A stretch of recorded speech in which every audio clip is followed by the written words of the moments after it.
এটির দুটো ঐতিহাসিক রূপ রয়েছে। আদিকালে এটিকে বলা হতো মাৎসান্যায়। হুজুর পাক সাল্লাল্লাহু আলাইহি ওয়াসাল্লামের ওফাতের পরপর অর্থাৎ উনার মৃত্যুর পরপর এই বাংলায় যে শাসক ছিলেন শশাঙ্ক, তার মৃত্যু ঘটে এবং তার মৃত্যুর পরপরই প্রায় ১০০ বছর ধরে এই বাংলাদেশে একটা অরাজকতা চলতে থাকে এবং কোথাও কোনো সরকার ছিল না ১০০ বছর ধরে। এই সময়টিকে বলা হয় মাৎসান্যায়। তখন এমন একটা অবস্থা ছিল যে, যে শক্তিশালী সে সঙ্গে, সঙ্গে দরিদ্র এবং অসহায় মানুষকে খেয়ে ফেলত বা তার সবকিছু গ্রাস করে ফেলত। তার স্ত্রী, পুত্র, সন্তান, সহায় সম্পত্তি। আপনি যদি নদী সমুদ্রেতে যান সেখানে দেখবেন যে বড় মাছগুলো সাধারণত ছোট মাছগুলোকে খেয়ে ফেলে। তো এই যে সমুদ্রে বড় মাছগুলোর জীবিকার একমাত্র উৎস হলো ছোট মাছগুলো। তদ্রূপ সমাজে যখন বিশৃঙ্খলা চলে এবং সমাজে যখন মাৎসান্যায় হয়, তখন ধনী, সচ্ছল, ক্ষমতাধর লোকদের যে আহার, রুটি-রুজির উৎস হয় দরিদ্র মানুষ। তারা দরিদ্রের ধন সম্পদ হরণ করবে, শ্রম হরণ করবে, দরিদ্রের নারী হরণ করবে, কন্যা হরণ করবে, স্ত্রী হরণ করবে, সবকিছু। তো এটাকে মাৎসান্যায় বলা হতো অতীতকালে।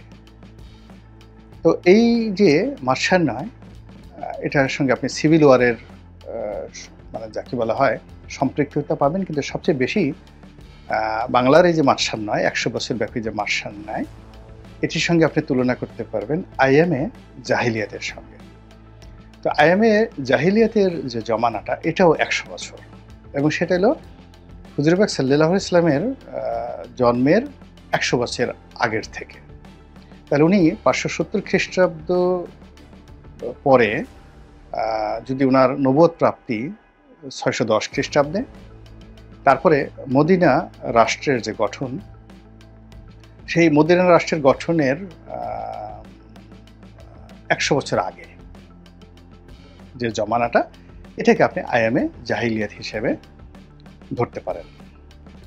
আর বাংলাদেশে যদি আপনি আইএমএ জাহিলিয়াত ধরেন, মাৎসান্যায় ধরেন, সেটি হলো আরবের যে আইএমএ জাহিলিয়াত তার ৫০ বছর পরে, আনুমানিক ৫০ বছর পরে আমাদের এই দেশে শুরু হয়েছিল এবং ১০০ বছর এটা স্থায়ী ছিল।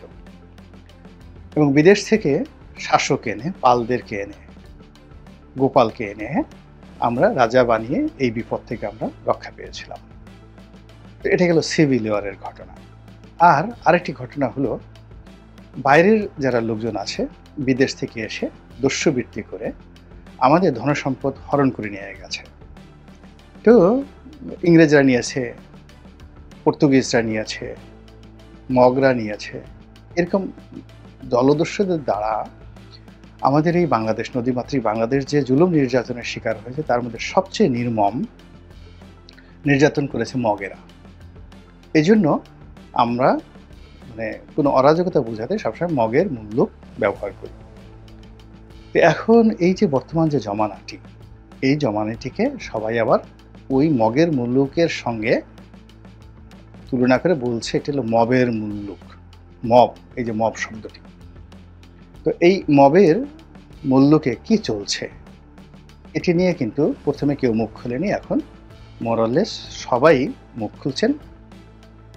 অনেকে যারা নির্যাতনের শিকার তারা বলছেন, যারা সমাজে বিবেক হিসেবে বিবেচিত তারা বলছেন, অনেকে লিখছেন, আবার যারা কুকর্ম করছেন তারা নিজেদের কুকর্ম ঢাকার জন্য পরস্পরের বিরুদ্ধে তারা বিষোদ্গার করছেন এবং একে অপরকে দায়ী করছেন। তো এই বাংলাদেশে কারা মব করছে, কারা চাঁদাবাজি করছে, কারা সন্ত্রাস করছে, কারা ক্ষমতার জন্য বাঁকা পথ অবলম্বন করছে, কারা ক্ষমতায় যেতে যাকে বলা হয় বাঁকা পথ অবলম্বন করছে, ক্ষমতায় থাকার জন্য কারা বাঁকা পথ অবলম্বন করছে, সব মোরাললেস প্রকাশ্য দিবালোকের মতো স্পষ্ট আমরা সবাই জানি। আমাদের এটা নিয়ে কোনো কিছু বলার দরকার নেই। যেটি বলবো সেটি হলো যে সকল কথা এখন পত্রপত্রিকায় আসছে এবং প্রকাশ্যে আমরা বলতে পারি সেই কথাগুলো, যেমন বিএনপির তৃণমূল পর্যায়ে ব্যাপক চাঁদাবাজি হচ্ছে। সারা বাংলাদেশে যে সকল চাঁদার পয়েন্টগুলো রয়েছে সেই পয়েন্টগুলো বিএনপির দখলে, এরকম অভিযোগ প্রকাশ্যে জামাতের লোকজন করছে। তো বিএনপির লোকজন প্রথমে হতবিহ্বল হয়ে পড়েছিল এবং তারা পরিস্থিতি সামাল দেওয়ার চেষ্টা করেছে। আন্তরিকভাবে অনেককে বহিষ্কার করা হয়েছে এবং দলের যিনি প্রধান রয়েছেন তিনি লন্ডন থেকে আহ্বান জানিয়েছেন যে বিএনপির নাম ভাঙে কেউ যদি চাঁদাবাজি করে তাকে পুলিশে দেওয়া হোক। তো বাংলাদেশে আসলে এখন বিএনপির নাম ভাঙিয়ে যারা চাঁদাবাজি করছে তাদেরকে পুলিশে দেওয়ার মতো কোনো আলেকজান্ডার, কোনো নেপোলিয়ন বোনাপার্ট এই বাংলাদেশে একজনও নেই, নট এ সিঙ্গেল ওয়ান। এখানে যে চাঁদাবাজি করছে ওই এলাকাতে তারই রাজত্ব। এমনকি কোনো পুলিশ ওই চাঁদাবাজকে গ্রেপ্তার করবে ওই পর্যায়ে নেই, বরং অবস্থা এমন দাঁড়িয়েছে যে অনেক আইনশৃঙ্খলা রক্ষাকারী বাহিনীর কর্মকর্তা গোপনে চাঁদাবাজদের সঙ্গে সখ্যতা করছে, ক্ষেত্র বিশেষে কমিশন নিচ্ছে তাদের কাছ থেকে, প্রোটেকশন দিচ্ছে। আর চাঁদাবাজ যদি খুবই পাওয়ারফুল হয় তাহলে চাকরি বাঁচানোর জন্য সেখানে তার বাসায় ফুল নিয়ে, ফল নিয়ে, মিষ্টি নিয়ে সেই আইনশৃঙ্খলা রক্ষাকারী বাহিনীর কর্মকর্তারা সেখানে উপস্থিত হচ্ছে। এটা হলো বাস্তবতা।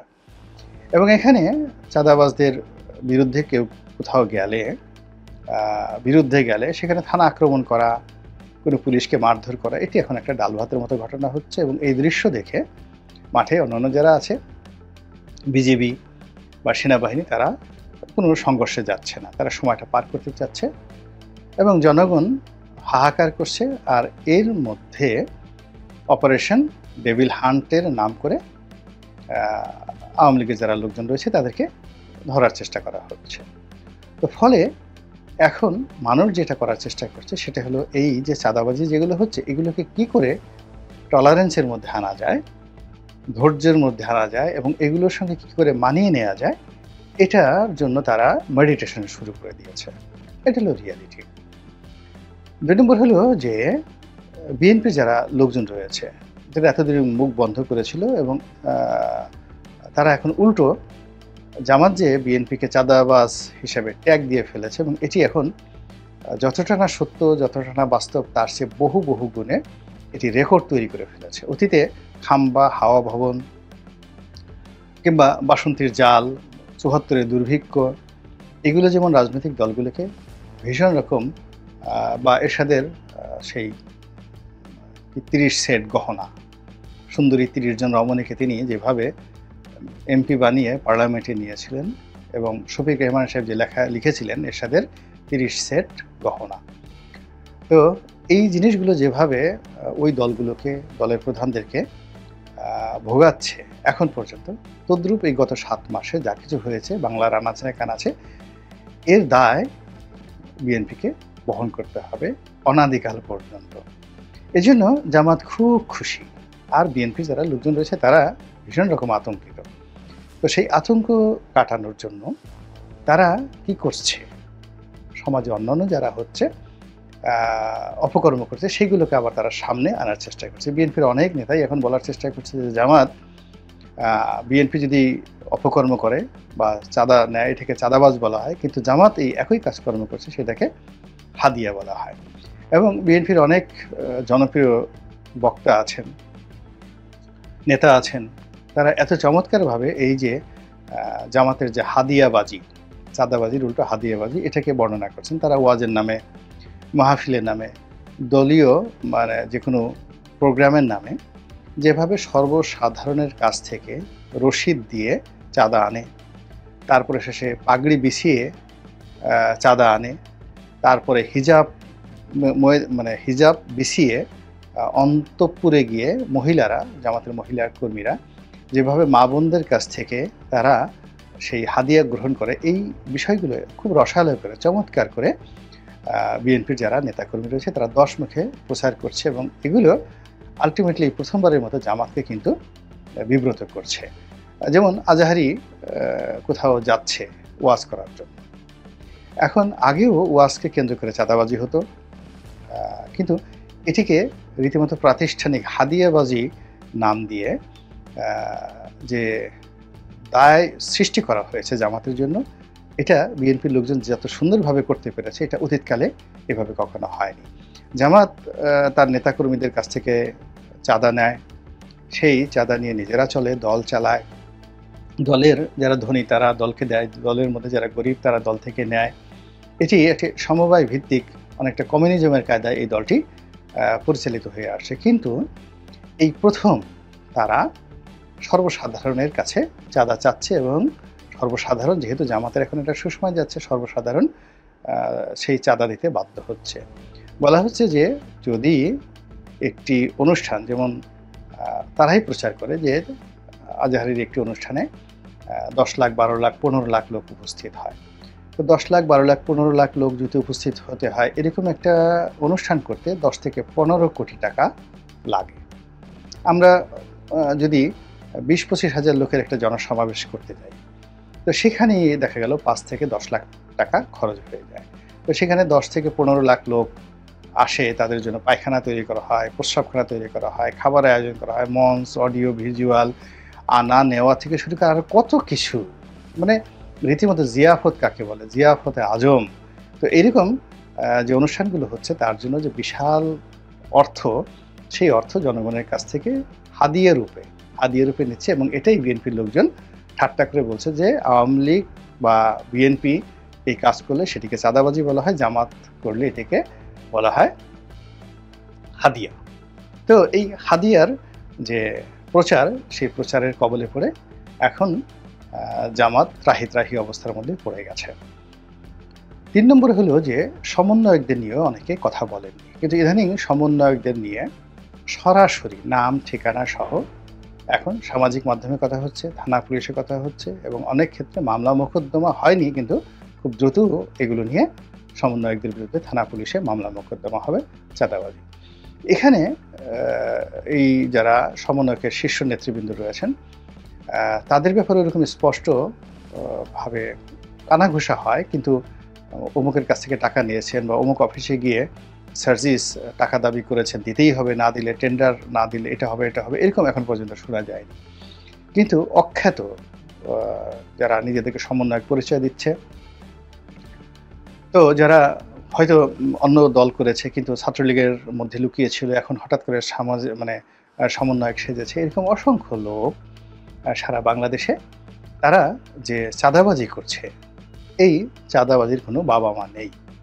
তারা স্কুলে যাচ্ছে, কলেজে যাচ্ছে, মসজিদে যাচ্ছে, মাদ্রাসায় যাচ্ছে, তারপর জায়গা জমি, সহায় সম্পত্তি, পদ পদবি, টেন্ডারবাজি থেকে শুরু করে দখলবাজি, যেখানে সমন্বয়করা এই অপকর্ম করার সুযোগ পাচ্ছে বিএনপি এবং জামাতের বাইরে, সেখানে তাদের যে ভাবসাব, এটা অনেকটা যাকে বলা হয় গনিমতের মালের মতো। অর্থাৎ যুদ্ধে জয়লাভ করার পর যারা পরাজিত হলো তাদের স্ত্রী পুত্র সন্তানের উপর যেভাবে বিজয়ীর অধিকার জন্ম নেয়, এবং বিজয়ী সেই যুদ্ধের ময়দানেই সেই পরাজিতের স্ত্রীকে ধর্ষণ করতে পারে, কন্যাকে ধর্ষণ করতে পারে, এটা নিন্দনীয় হয় না।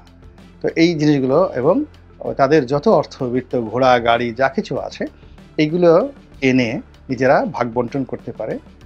এই যে যুদ্ধলব্ধ মাল, এই যে গনিমত, সেই গনিমত হাজার বছর ধরে চলে আসছে। এটিকে হুজুর পাক সাল্লাল্লাহু আলাইহি ওয়াসাল্লাম একটা সিস্টেমের মধ্যে এনেছিলেন, যার জন্য এখানে অপরাধ তুলনামূলকভাবে কম হয়েছে, এবং তিনি যুদ্ধের যে লুণ্ঠন, এই লুণ্ঠনটিকে একটা সিস্টেমের মধ্যে আনার চেষ্টা করেছিলেন। কিন্তু সাধারণত যুদ্ধে একমাত্র মুসলিম বাহিনী যে আইনকানুন মেনেছে, আর পৃথিবীর কোনো কেউ আইনকানুন মানেনি।